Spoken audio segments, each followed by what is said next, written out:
নমস্কার বন্ধুরা, আপনাদের সবাইকে স্বাগত S2 সায়েন্স সেল চ্যানেলে।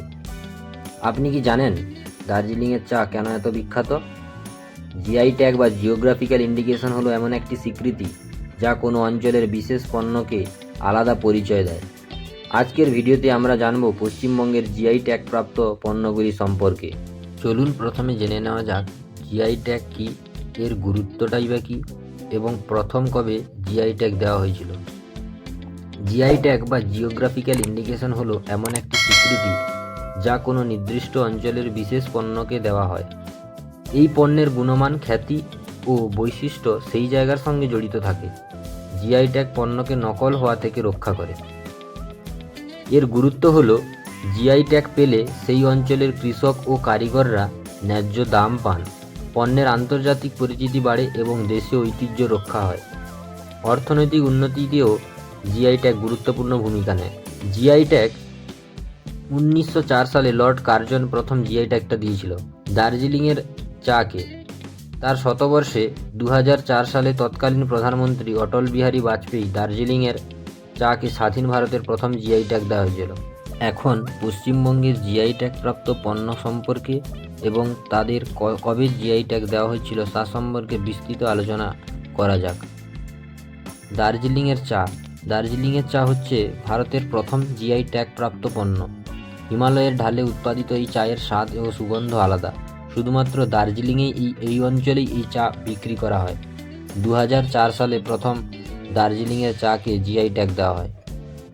পরবর্তীতে 2007 সালে বীরভূমের শান্তিনিকেতনে হাতে তৈরি চামড়ার ব্যাগ, জুতো, অন্যান্য সামগ্রী শিল্পীদের দক্ষতার পরিচয় দেয়। এগুলো পরিবেশ বান্ধব এবং টেকসই হওয়ার জন্য 2007 সালে বীরভূমের শান্তিনিকেতনে চামড়ার সামগ্রীকে জিআই ট্যাগ দেওয়া হয়।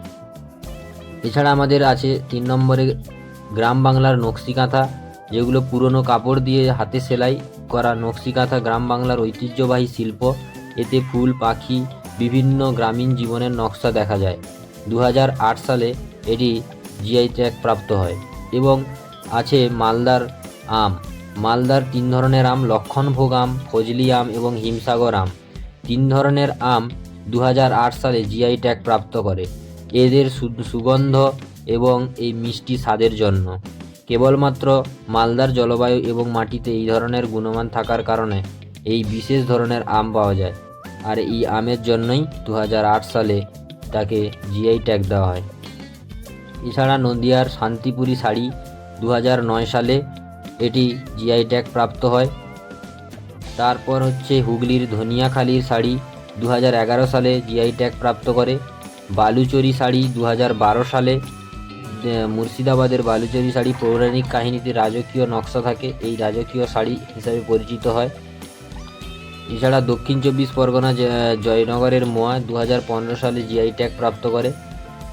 পূর্ব বর্ধমানের সীতাভোগ 2017 সালে জিআই ট্যাগ প্রাপ্ত করে। সীতাভোগ এক ধরনের সুগন্ধি মিষ্টি, দেখতে ভাতের মতো হলেও স্বাদে অতুলনীয়। পূর্ব বর্ধমানের মিহিদানা পশ্চিমবঙ্গের মধ্যে এক ঐতিহ্যবাহী মিষ্টি, যেটি মিহিদানা সূক্ষ্ম বেসনের দানা দিয়ে তৈরি হলেও এটি ওই অঞ্চলের এক ঐতিহ্যবাহী মিষ্টি এবং 2017 সালে এটি জিআই ট্যাগ প্রাপ্ত করে।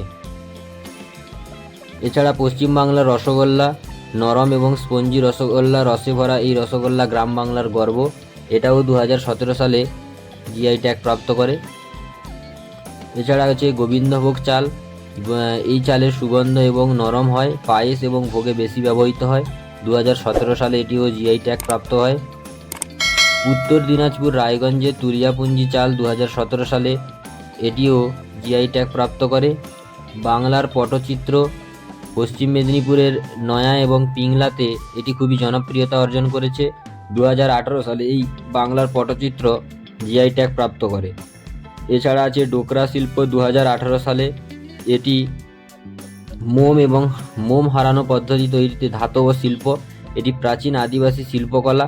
এই ডোকরা শিল্প 2018 সালে জিআই ট্যাগ প্রাপ্ত করে। 2018 সালে জিআই ট্যাগ প্রাপ্ত শিল্পগুলি হলো মাদুরকাঠি শিল্প, পুরুলিয়ার ছৌ মুখোশ, বাঁকুড়ার পাঁচমুড়ার টেরাকোটা ঘোড়া, দক্ষিণ দিনাজপুরের কুশমুন্ডারি কাঠের মুখোশ ইত্যাদি। মাদুরকাঠি পশ্চিম মেদিনীপুরের সবং জনপ্রিয় হয়েছে মাদুরকাঠি শিল্প। আর এছাড়া 2025 সালে জিআই ট্যাগ প্রাপ্ত শিল্পগুলি হলো দক্ষিণ চব্বিশ পরগনা সুন্দরবনের মৌবান মধু, টাঙ্গাইল গরত করিয়াল শাড়ি, উত্তরবঙ্গের কালো নুনিয়া চাল। 2025 সালে জিআই ট্যাগ প্রাপ্ত শিল্পগুলি হলো বাঁকুড়া বিষ্ণুপুরের মতিচুরের লাড্ডু, মুর্শিদাবাদের ছানাবড়া, নলেন গুড়ের সন্দেশ, মালদার নিস্তারি সিল্ক, দক্ষিণ চব্বিশ পরগনার বারুইপুরের পেয়ারা, হুগলির কামারপুকুরের সাদা বোঁদে, রাঁধুনি পাগল চাল 2025 সালে জিআই ট্যাগ প্রাপ্ত করে। এছাড়া বিশেষ ইনফরমেশন যেটা কনকচুড় ধানের খই থেকে সবচেয়ে ভালো মোয়া তৈরি হয়। কালো জোকা এবং হ্যামিল্টন ধান সুন্দরবনে চাষ করা হচ্ছে। এই ধান 2 সপ্তাহ বন্যার জলে ডুবে থাকলেও তেমন ক্ষতি হয় না। তো তোমরা এই ভিডিওতে জানলে জিআই ট্যাগ কী এবং কবে জিআই ট্যাগ প্রথম দেওয়া হয়েছিল এবং পশ্চিমবঙ্গের জিআই ট্যাগ প্রাপ্ত পণ্যগুলির সম্বন্ধে। তো আশা করি তোমরা খুব ভালো করে এটা জেনে নিলে। তো দেখা হচ্ছে পরের ভিডিওতে। ততক্ষণের জন্য যারা এই চ্যানেলে নতুন হয়ে থাকো এই চ্যানেলটিকে সাবস্ক্রাইব করে দাও এরপরে নতুন ভিডিও পাওয়ার জন্য। আর তোমাদের বন্ধুদের সাথে এই ভিডিওটি শেয়ার করো বেশি বেশি করে, যাতে তোমাদের বন্ধুরাও এই ভিডিওটি থেকে শিখে নিতে পারে জিআই ট্যাগ সম্বন্ধে। তো ততক্ষণের জন্য তোমরা ভালো থেকো আর এই চ্যানেলটিকে সাবস্ক্রাইব করে রেখো। দেখা হচ্ছে পরের ভিডিওতে।